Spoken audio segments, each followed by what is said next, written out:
ဘုံစုချက်ချင်းနောက်လဲကြီးလိုက်တဲ့အခါအဲ့ဒါဟာမင်းယူဖြစ်နေမှန်းတီးလိုက်ရပါတယ်မင်းယူကလည်းအိမ်မပြောတာကြောင့်အပြင်ထွက်လမ်းလျှောက်နေတာပါဘုံစုတဲ့ကြောင်တောင်အစီအစဉ်တွေကိုကြားလိုက်ရတဲ့အခါမင်းယူကသူမကိုအိမ်ပြန်အိပ်ဖို့ချက်ချင်းပဲအတင်းကျပ်ခိုင်းစေပါတယ်သူတို့နှစ်ဦးအိမ်ပြန်ရောက်တာနဲ့ဂူတူကအိမ်ရှိကနေလူခေါ်ပဲတီးပြီးသူတို့နဲ့အတူလာနေဖို့တောင်းဆိုပါတယ်ဒါကိုကြတော့ဘုံစုကအရန်ကိုပျော်သွားပါတယ်ဘုံစုကမင်းယူရဲ့မနစ်မို့တဲ့အမူအရာကိုဂီယူမဆိုင်ပဲဂူတူကိုအိမ်ထဲခေါ်သွားပါတယ်အဖွေးဝင်အသေးရောက်လာတာကြောင့်အားလုံးအိတ်စင်နေလာပြီးပြန်ခွဲကြရပါတယ်သူတို့၃ယောက်စလုံးကတော့ကိုစီအတွေးကိုစီနဲ့ပါကြံတဲ့နှစ်ယောက်ကိုဘယ်လိုခွဲရမလဲဆိုတာကိုပဲအားလုံးကနီးလန်းရှာနေကြပါတယ်ခဏကြာစဉ်းစားပြီးတဲ့နောက်သူတို့၃ယောက်စလုံးကတယောက်ကိုတယောက်ဆုံးကြည့်ဖို့အတွက်မအိပ်တော့ပဲနေဖို့ဆုံးဖြတ်လိုက်ကြပါတယ်အမျိုးသားနှစ်ယောက်ကတညာလုံးဂိမ်းဆော့နေကြပါတယ်ဘုံစုကတော့သူတို့လိုခွန်အားမရှိပါဘူးဒီမှာဒါကတင်ရှိရင်သူမမနဲ့အထိအိပ်ပျော်သွားမှာပါသူတို့၃ယောက်ဂိမ်းဆော့ပြီးတဲ့နောက်အရက်အတူတူသွားတောက်ကြပါတယ်ဘုံစုကတော့ဘေးကနေထိုင်ကြည့်နေရရုံပါပဲမင်းယူနဲ့ဂူတူတို့ကဘသူပိုတောက်နိုင်လဲဆိုတာကိုအပြိုင်ဆိုင်တောက်ကြပါတယ်သူတို့နှစ်ဦးအရက်တွေအများကြီးတောက်ပြီးတဲ့နောက်ဘီလီယံခုံပေါ်မှာတင်အိပ်ပျော်သွားကြပါတယ်ဒါကိုမြင်တော့ဘုံစုဟ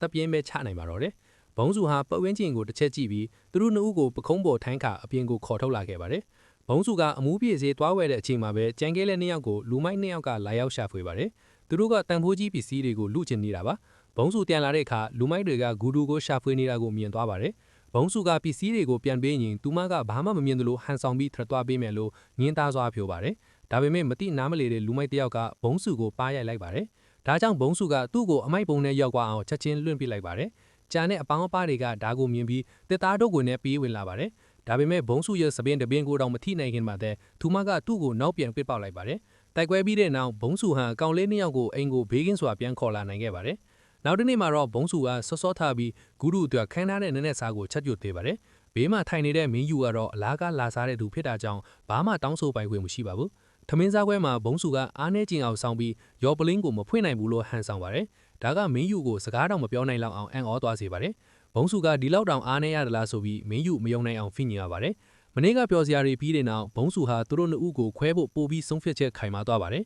အဲ့ဒီအချိန်မှာဂူဒူနဲ့မင်းယူတို့ကဘာလို့ဘုံစုကအဲ့လိုလှုပ်တာလဲဆိုတာကိုသိချင်နေပါတယ်ဘုံစုကသူတို့အရက်ကြောက်ပြီးတဲ့နောက်ဘာတွေလုပ်ခဲ့ကြလဲဆိုတာကိုပြန်ပြောပြတဲ့အခါကောင်လေးနှစ်ယောက်ကအရန်ကိုအရှက်ရသွားကြပါတယ်တယောက်ကိုတယောက်လည်းမကြည့်ရကြတော့ပါဘူးစားတော့ပြီးတဲ့နောက်သူတို့ဟာမင်းယူတို့ချိန်ချောက်နေတဲ့တန်တရားရှိကိုဆက်လက်ရှာဖွေကြပါတယ်တန်တရားရှိနဲ့ပတ်သက်တဲ့တော်တာနာအချက်လက်တွေရပြီးသားနဲ့ဘုံစုကမင်းယူကိုဆွဲခေါ်ပြီးထိုးလူကိုဖမ်းဖို့ထွက်လာခဲ့ပါတယ်လမ်းမှာသူတို့ဟာကားနှစ်စီးအငင်းပွားနေတာကိုတွေ့ရပါတယ်အမျိုးသမီးကတောင်းပန်နေပေမဲ့ကားဆရာကတော့လွတ်ပေးမဲ့ပုံမပေါ်ပါဘူးသူကထိုအမျိုးသမီးကိုကိုထိလက်ရောက်ကျူးလဲဖို့တောင်ကြံစီနေပါတယ်မင်းယူကဓာတ်ကိုတားဖို့ကားပေါ်ကဆင်းဖို့ပြီးမဲ့ဘေးကိုကြည့်လိုက်တဲ့အခါဘုံစုကဘယ်အချိန်ကတည်းဆင်းသွားမှမသိလိုက်ရပါဘူးဘုံစုအရေးတောင်တော့မဲ့အချိန်မှာပဲမင်းယူကကားပေါ်ကအမြန်ဆင်းပြီးထိုလူကိုအောင်မြင်စွာမောင်းထုတ်လိုက်ပါတယ်အခြေအနေကအေးအေးဆေးဆေးပြီးသွားပြီလို့ထင်ရပေမဲ့မင်းယူနောက်လဲကြည့်လိုက်တဲ့အခါဘုံစုကိုမတွေ့တော့ပါဘူးအမှန်တော့ဘုံစုကထိုလူရဲ့ကားထဲကိုအမြန်ခုန်လွှမ်းသွားတာပါသူမကသူ့ကိုသင်ခန်းစာပေးဖို့ဆုံးဖြတ်ထားပါတယ်ဘုံစုဟာသူမရဲ့ခွန်အားကိုတုံးပြီးကားကိုပတ်ချလက်လွှင့်ပစ်လိုက်တာကြောင့်ထိုလူဟာအတန်ကုန်အော်ဟစ်ပါတော့တယ်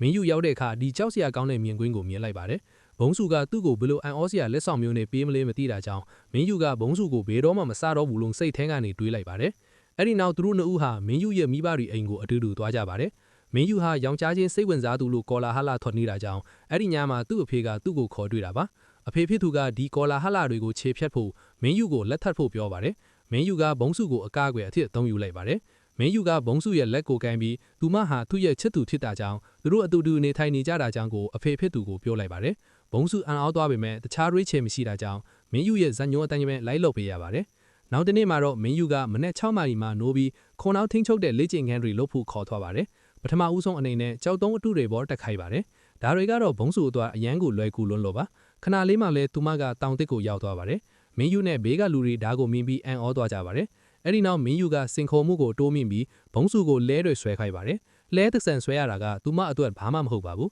တစ်ဖက်မှာလည်းပြန်လွဲမှုကတိုးတက်မှုအသစ်တွေရှိပါတယ်ဟေနာရဲ့ထတ်ဆိုချက်ကြနေရဲတွေကလူတက်မှုရဲ့ပုံတူးကိုရဲဆွဲနိုင်ပါတယ်လူတက်မှုထွက်ပြေးတော့ကကြံစီရတဲ့ဖနက်ကိုလည်းရဲတွေကတင်စီရမိပါတယ်ဘုံစုကိုဂူတူကကိုယ်တိုင်စစ်ဆေးမေးမြန်းပါတယ်လူတက်မှုစီကနေဒန်စီနန်းနဲ့ကတာဈေးနန်းတွေပြင်းထန်နေတာကိုဘုံစုကပြောပါတယ်ထွက်ဆိုချက်ပေးပြီးတဲ့နောက်ဂူတူကစိတ်မကောင်းဖြစ်နေတာကိုတွေ့ရလို့ဘုံစုကအမတ်မတင်မေးကြည့်ပါတယ်ဘုံစုကအပြော်သဘောနဲ့မေးလိုက်တာဖြစ်ပေမဲ့ဂူတူကသူ့ချစ်သူရဲ့အဖြစ်ပဲခံလိုက်ရမှန်းသိလိုက်ရပါတယ်ဒါတင်နဟဘိုဂူတူဟာသူမရဲ့ဖောက်ဖျက်မှုကိုပါခံခဲ့ရပါတယ်ဒါတို့ကြတော့ဘုံစုတကယ်ပဲအားရပါရရဲချင်ပါတယ်ဒါပေမဲ့ဂူတူကိုနှိမ့်သိမ့်ဖြစ်ဖို့အတွက်ဝမ်းနဲ့ချိန်အောင်ဆောင်ရပါသေးတယ်ညဘက်အားလုံးအိပ်ပျော်နေတဲ့အချိန်မှာတခိုးနီးလောက်ကမင်းယူရဲ့အိမ်ထဲကိုဖောက်ထွင်းဝင်ရောက်လာပါတယ် ဘုံစုကရေတောက်ဖို့နိုးသွားတုန်းကဒဲဦးကင်ထားတဲ့တခိုးတယောက်ရဲ့တိုက်ခိုက်မှုကိုခံရပါတယ်ဘုံစုကသူမရဲ့လက်ကိုတူလူအုံးပြီးအားပြင်းထန်နဲ့ထိုးလိုက်တာကြောင့်ဒဲဦးကြီးခြုံဝင်းသွားပါတယ်အဲ့ဒီချိန်မှာပဲမင်းယူကလည်းတခြားတခိုးတယောက်ရဲ့ဓာတ်နဲ့ချိန်နေတာပါမင်းယူကတခိုးကိုပြန်တိုက်ဖို့ပြင်ပေမဲ့ဘာမှမလွတ်ရသေးခင်မှာပဲထိုးတခိုးဟာဘုံစုရဲ့ဒဲဦးနဲ့အရိုက်ခံလိုက်ရပြီးတတိမိသွားပါတယ်သူတို့နှစ်ဦးဟာတခိုးနှစ်ယောက်ကိုအမြန်ဆုံးတုံနှောင်လိုက်ပါတယ်အဲ့ဒီနောက်မနေ့ကမှစစ်မှုကြီးဖို့အတွက်ပြန်အိတ်လိုက်ပါတယ်နောက်တနေ့မနေ့စောစောမှာဖုံးတန်ကြောင်သူတို့နှစ်ဦးနိုးလာကြပါတယ်ဖုံးဆက်တဲ့သူကတော့ထိုးတခိုးနှစ်ယောက်ကိုခိုင်းစေခဲ့တဲ့သူပါအဲ့ဒီလူဟာလူမိုက်ကွင်းချုပ်ကြီးဖြစ်ပါတယ်ပိုးပြီးအံ့ဩဖွယ်ကောင်းတာကသူဟာမင်းယူအဖေရဲ့လက်အောက်ငယ်သားဟောင်းတူးထင်နေတာပါသူရဲ့တပည့်တယောက်သွားကြိုးသွားတဲ့ကိစ္စပြီးတဲ့နောက်မှာဂွင်းချုပ်ကဘုံစုနဲ့မင်းယူတို့ရဲ့လှုပ်ရှားမှုတွေကိုတိတ်တိတ်စောင့်ကြည့်နေခဲ့တာပါသူကလက်ဆမှုအချင်းကိုအမြဲစောင့်နေခဲ့တာပါမင်းယူကဖုံးပြန်ဖြေပြီးထိုးဂွင်းချုပ်ကိုနာမည်ပြိုးဖို့တတိပေးလိုက်တဲ့အခါ